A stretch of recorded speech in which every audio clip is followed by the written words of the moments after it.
Majalah Bali Pos edisi ke-125 mengangkat laporan utama dengan tajuk AMDAL bukan direvisi tapi digugurkan, yang memaparkan rapat Komisi Penilai AMDAL Pusat 29 Januari lalu dinilai Forbali sebagai kemenangan bagi pihak penolak reklamasi Teluk Benoa.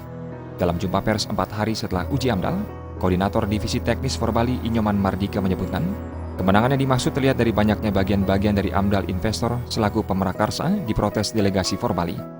Seluruh pendapat delegasi Forbali adalah bentuk protes dan penolakan AMDAL karena AMDAL itu dinilai tidak layak.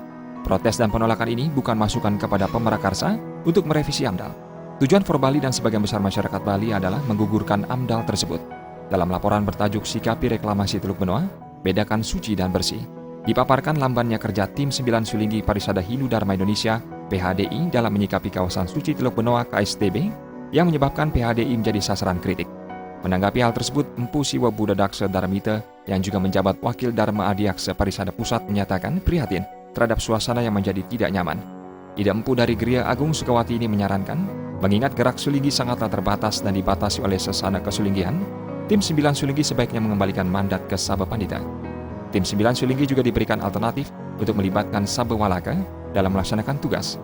Laporan utama lain yang bertajuk Gubernur Sebut Penolak Reklamasi Sering Tak Paham memaparkan pernyataan Gubernur Bali Made Mangkupastika dalam menanggapi penolakan reklamasi Teluk Benoa yang disuarakan banyak desa adat di Bali. Menurut Gubernur, aspirasi ini telah didengar pemerintah. Ditambahkan, tentu saja harus dihitung sejauh mana penolak reklamasi memahami mega proyek ini. Ditegaskan pula, reklamasi bukan proyek milik Gubernur Bali, tetapi milik rakyat Bali. Alasannya adalah, Pulau Hasil reklamasi akan menjadi milik pemerintah Provinsi Bali setelah 30 tahun. Pemirsa, selain laporan di atas, Majalah Bali Pos masih memiliki laporan-laporan lain dari berbagai bidang yang tak kalah menarik. Jangan sampai melewatkannya. Tim Liputan Bali TV.